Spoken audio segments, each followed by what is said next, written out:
Pan o'n i'n fach, oedd fi a Jade wastad yn chwarae priodas. Fi oedd wastad y ferch a hi oedd y dyn. Oedden ni'n gwario oriau yn plano pob detail o'r diwrnod. Y blodau, y gwisgoedd, y fenyw a'r decoration. Fel arfer, oedden ni'n cymryd mor hir yn gwneud hwnna pan oedd hi'n amser i'r actual priodas, oedd e'n amser i fi mynd gartre.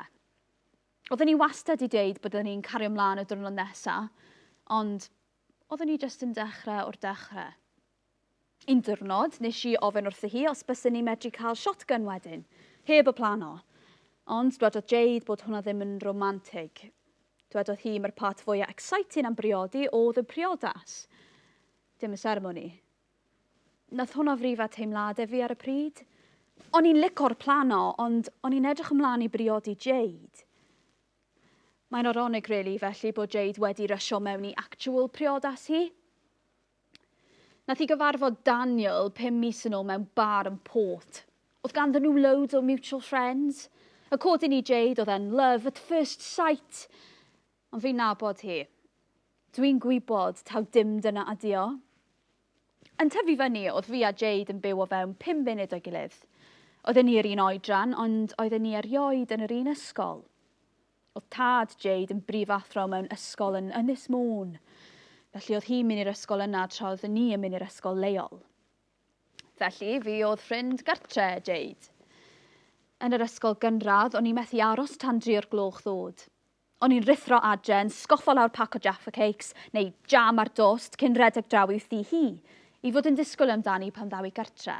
Y teimlad yna oedd hi'n ysgogi. Oedd hi'n gwneud i fi moyn bod o gwmpas i drwy'r amser. Oedd hi fel yr haul. Yn llosgi fi nath hi yn y diwedd. Weithiau oedden ni'n cwrdd, yn mynd lawr y dre gyda'n gilydd. Oedd e fel bod pob awr yn teimlo fel munud gyda'i. Oedd e'n waith pan dechreuodd i wersi gyrru. Oedd hi'n gwario mwy a mwy o amser yn Ynys Môn gyda'i ffrindiau. Weithiau oedd wythnosau'n mynd heibio heb i mi weld hi. Un noson ym mis Gorffennaf ges i alwad ffôn gan Jade. Oedd hi'n stranded yn Abersoch. Y diwrnod yna, oedd hi wedi bod gyda'i ffrindiau drwy'r dydd ar y traeth. Ond oedd hi wedi mynd i chwilio am doilet ac wedi dod nôl i ffeindio bod nhw wedi ditio ddi. O'n i newydd pasio fy mrawf gyrru, ac erioed wedi gyrru mor bell ar ben fy hun o'r blaen. Ond yn fy meddwl i, doedd dim dewis. Nes i aros ar y ffôn efo hi'r holl ffordd, a pam nes i tynnu fewn i maes parco'r traeth, dechreuodd i grio pan welodd i fi. Nethon ni eistedd yn car parc y traeth am oriau. Dwedodd hi wrthai bod ganddi ddim ffrindiau yn Ynys Môn, bod hi wedi bod yn clingo ar un grŵp, ond bod hi'n gwybod bod nhw ddim yn clico. Nath hi cwmpo i gysgu gyda'i ffen ar fy nghesail, tra ni'n rhoi mwythau i'w gwallt hi.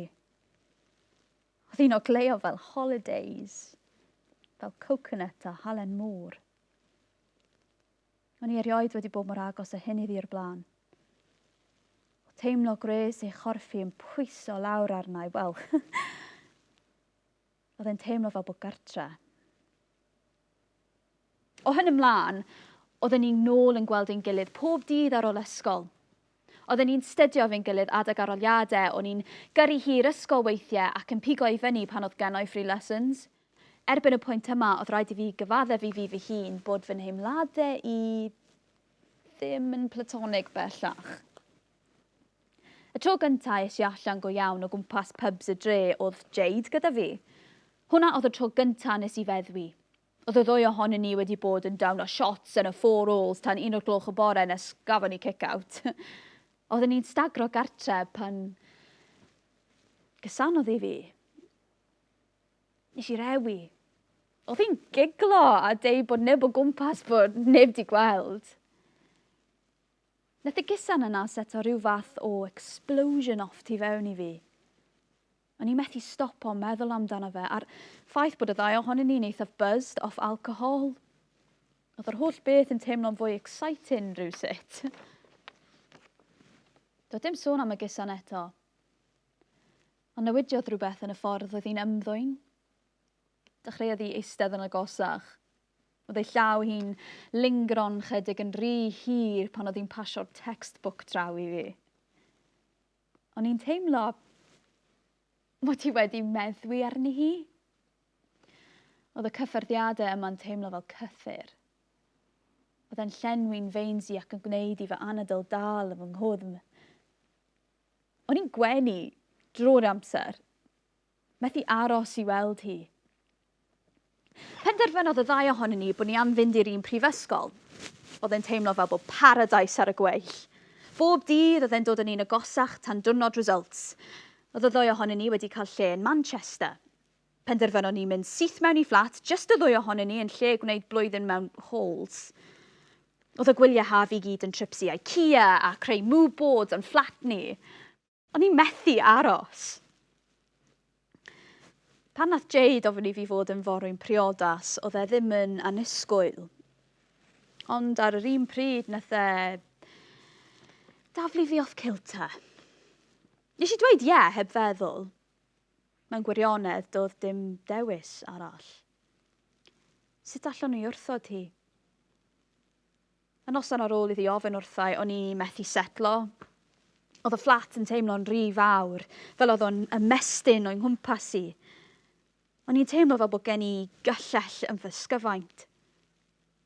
Ond nid cyllell cig, just cyllell arferol. Un blunt sydd yn brifo chydig os ti'n rhedeg dy fus drosto. Yn fwy na dim, mae jyst yn gadael teimlad o boen gwag. Y bore wedyn, daeth Jade i fyny Lerpwl i edrych am ffrogiau priodas. Doeddwn ni heb wario gymaint o amser gyda'n gilydd ers sawl mis. Nes i ddilyn hi o siop i siop ac yn eistedd ar cadeiriau chintz anghyfforddus tra oedd hi'n trio degoedd o ffrogiau ymlaen. O'n i'n teimlo fel mod i tu allan i'n nghorffi yn edrych ar y sefyllfa. O'n i'n gweld fy hun yn gwenu ac yn chwerthin, yn helpu gyda botymau a zips. Ond ar y tu mewn, o'n i jyst eisiau ysgwyd hi a dweud wrtho hi bod hi yn gwneud camgymeriad. Oedden ni methu ffeindio unrhyw beth o Jade yn hoffi. Ond oedd hi wedi penderfynu mod i am wisgo pink.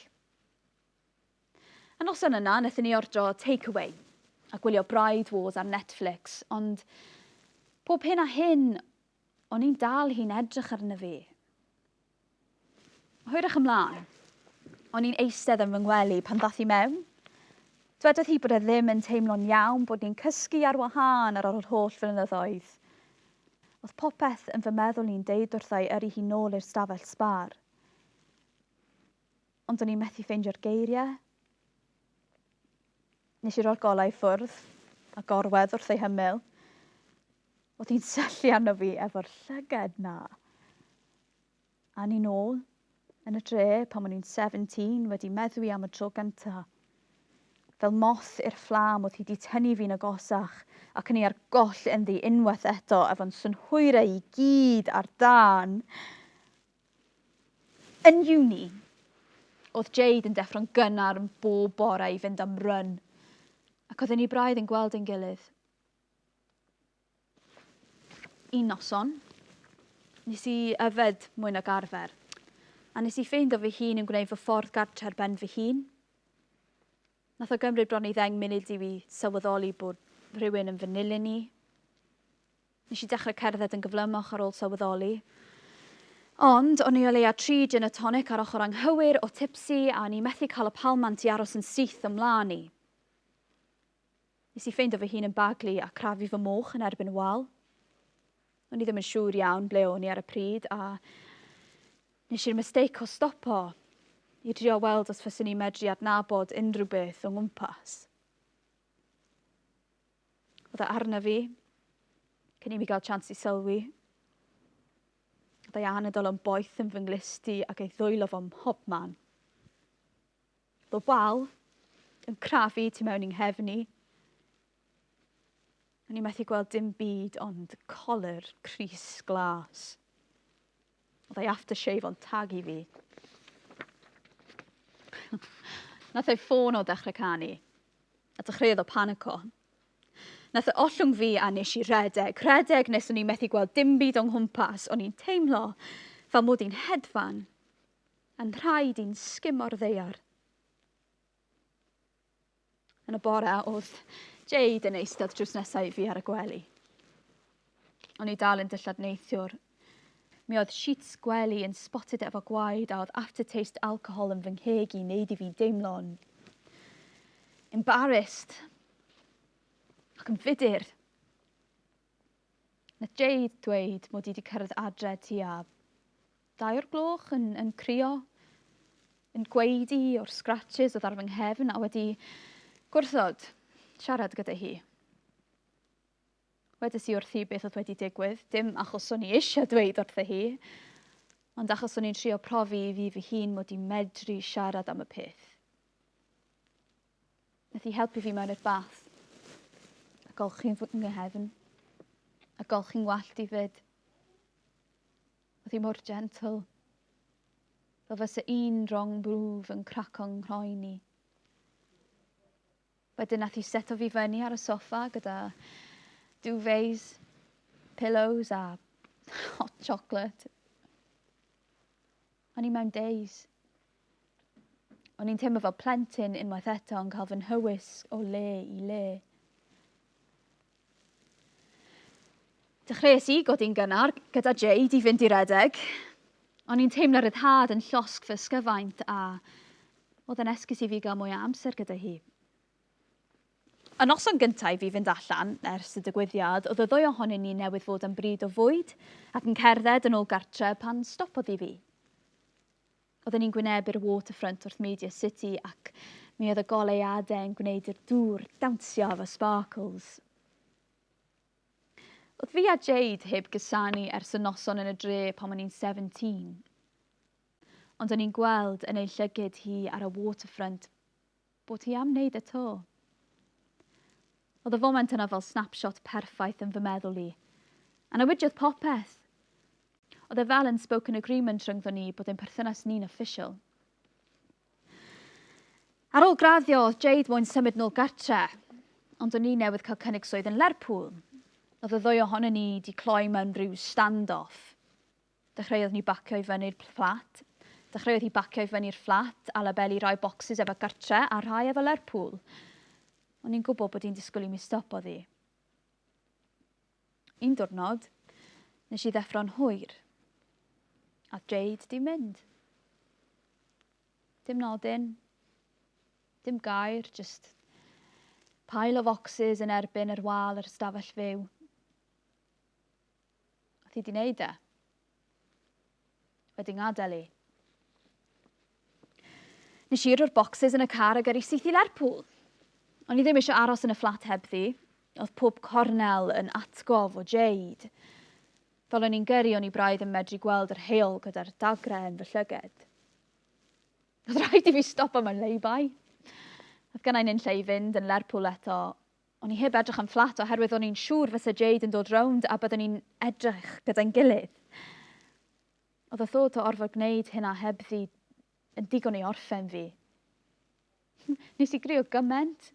O'n i'n meddwl fysa mhen i'n splito ar agor. Oedd hi wedi dechrau tywyllu. O'n i'n gwybod na'r peth calle bydde troi nôl i'r fflat, oedd y lys ddim yn dod i ben am wythnos arall. Digon o amser i mi ffeindio fflat yn Lerpwl, ond o'n i'n methu. Yn lle, nes i dilyn yr arwyddion i Runcorn.